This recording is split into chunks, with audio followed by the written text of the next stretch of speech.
Donc, je m'appelle Kwesi Taburi, je suis franco-ghanéen. Je suis né au Ghana, vécu au Sénégal et en Côte d'Ivoire. Et je suis arrivé en France à l'âge de 11 ans, où j'y ai vécu presque toute ma vie, si je puis dire, pour faire simple.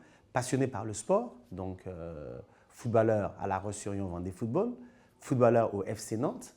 Et ensuite, j'ai bifurqué, après ma carrière de footballeur, dans une boîte que vous connaissez tous, qui s'appelle Decathlon, un des leaders dans le sport au niveau mondial, où j'ai travaillé pendant longtemps. Et ensuite, j'ai créé ma propre structure, ma propre entreprise, parce que c'était un de mes rêves, qui s'appelle My Health Cop, 360 degrés, où on a envie tout simplement d'aider les Africains, l'humanité à être en forme. Donc, c'est une plateforme digitale, une application qui se trouve aujourd'hui sur tous les stores, donc vous pouvez le downloader.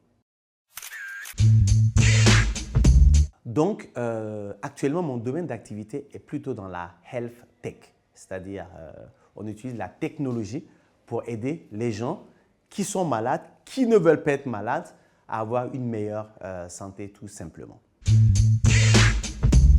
Voilà, donc pour faire simple, pour ma Health Cop, quand je suis arrivé au Ghana, on a fait une étude assez longue pour comprendre aujourd'hui c'est quoi les problèmes liés à la santé. Comme je vous l'ai dit, j'ai eu la chance d'arriver en 2017 avec Decathlon dans le sport. Et en faisant du sport, je me suis rendu compte que beaucoup de gens cherchaient des solutions holistiques parce que quand ils achetaient les produits, ils ne savaient pas comment l'utiliser, par exemple. Ils ne savaient pas comment éviter tel ou tel problème.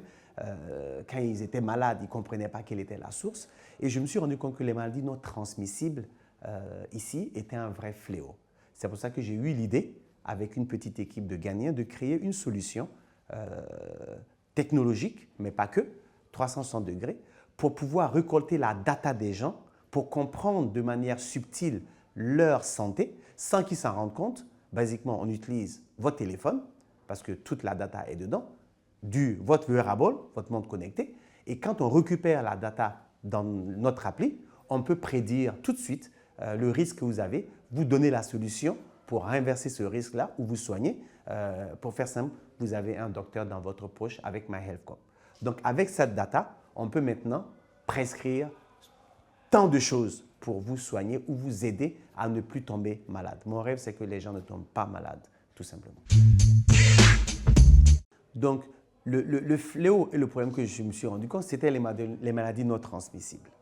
Moi, je suis un sportif, donc je suis plus dans le domaine du sport, je ne tombe pas malade.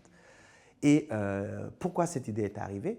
C'est arrivé parce que je voyais que quand les gens allaient à l'hôpital, ils n'avaient pas de l'argent pour payer. Et comme on le sait, en Afrique, si on n'a pas d'argent pour pouvoir se soigner, malheureusement, ce qui nous attend, c'est la mort. D'où notre niveau, j'ai envie de dire, notre taux de mortalité est très très faible comparé aux pays développés. Donc j'ai voulu casser ce cycle. Donc nous, notre baseline ou notre slogan, c'est assez simple, c'est comment augmenter la durée de vie des Ghanéens, comment augmenter la durée de vie des Africains et de l'humanité. Donc quand j'ai fait l'étude, je me suis rendu compte que sur la partie sportive, il n'y avait rien qui était vraiment conçu. Quand je dis conçu, les coachs sportifs n'ont pas de certificat, par exemple. Donc, on a créé une école pour eux. Maintenant, comme on sait que s'ils sont certifiés de manière propre avec notre école, ils auront un deuxième problème, le travail. Comment ils trouvent du travail? Un autre fléau aujourd'hui en Afrique. Donc, on s'est dit, on va créer une plateforme où tous les professionnels vont se réunir sur ça, comme un Uber, si je puis dire, où les pros ont une appli, où ils signent, ils mettent leur activité et ensuite, les gens pourront les commander comme Uber.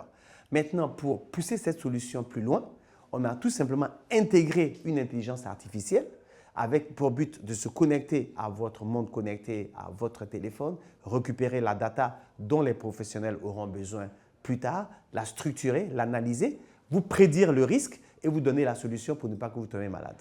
Tout simplement. On mesure l'activité physique, on mesure le sommeil, on mesure le bien-être global et on mesure le readiness, comment votre corps est préparé à embrasser la journée. Donc, c'est une solution technologique qui va avec une solution humaine. Donc, on a mergé les deux pour que les gens puissent eux-mêmes, en prévention, ne pas tomber malade et se soigner. Et quand ils ont besoin du professionnel, ils peuvent le commander comme le Uber et le professionnel peut les aider encore plus.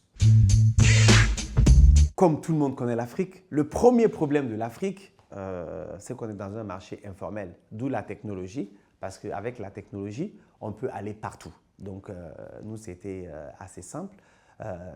Après, on a un deuxième problème qui est de trouver les gens compétents qui sont capables, parce que tous nos cerveaux, malheureusement, quittent le pays. Donc, on a une pénurie au niveau médical, que ce soit en prévention, etc., mais de tout type.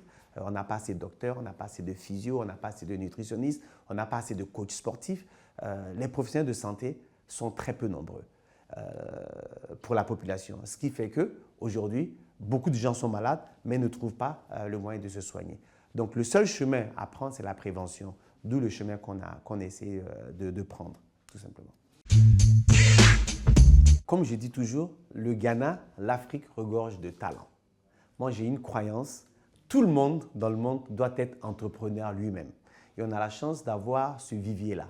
Maintenant, pour se lancer, ça fait peur, ce qui est logique, ce qui est normal, parce que l'être humain n'aime pas l'inconnu. Mais moi, je pousse fortement, et je pense que la jeunesse africaine l'a compris, je pousse fortement les entrepreneurs, les jeunes à se lancer, même si ce n'est pas facile.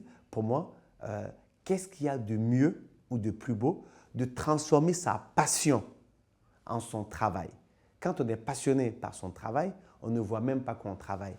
Donc moi, je pousse vraiment tout type de personnes, tous les jeunes qui ont une super idée, qui y croient et qui sont passionnés par cette idée ou par le domaine d'activité, de se lancer. Ça va fonctionner de toute façon. Pourquoi? Parce que l'avenir de l'Afrique n'est plus à se poser. La population est là, de plus en plus. Ce sera une des populations les plus peuplées au monde. Donc le marché va naturellement grossir et les idées innovantes qu'ils vont avoir vont permettre au marché, qui est élastique, d'encore plus grossir via l'innovation. Donc moi, j'encourage vraiment les jeunes entrepreneurs à se lancer et j'encourage maintenant la deuxième partie qui sont les financeurs, ceux qui ont l'argent, d'encourager ces entrepreneurs-là en prenant le risque financier de les aider à pouvoir se lancer tout simplement.